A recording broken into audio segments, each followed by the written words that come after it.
చట్టసభలతో పాటు అన్ని రంగాల్లో మహిళలకు 50% రిజర్వేషన్లు సాధించేందుకు అందరూ కృషి చేయాలని పౌర సరఫరాల శాఖ మంత్రి పరిటాల సునీత పిలుపునిచ్చారు. రాష్ట్రంలో త్వరలో నిర్వహించబోయే మహిళా పార్లమెంటేరియన్ సదస్సుపై మహిళల్ని చైతన్యపరుస్తూ అనంతపురంలో భారీ ర్యాలీ నిర్వహించారు. మంత్రి సునీత, మేయర్ స్వరూప్తో పాటు నగరంలో వివిధ కళాశాలల విద్యార్థినులు, ఉద్యోగులు భారీ ప్రదర్శన చేపట్టారు. క్లాక్ టవర్ వద్ద పార్లమెంట్ సదస్సు గోడ పత్రికల్ని మంత్రి విడుదల చేసి అనంతరం జెండా ఊపి ర్యాలీని ప్రారంభించారు.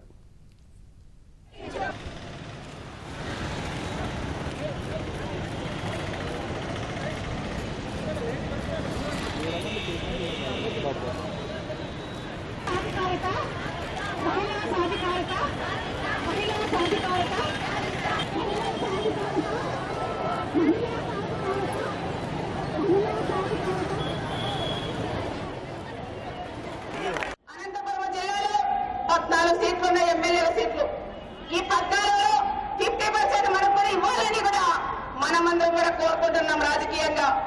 రాజకీయంగా కూడా మహిళలు 50%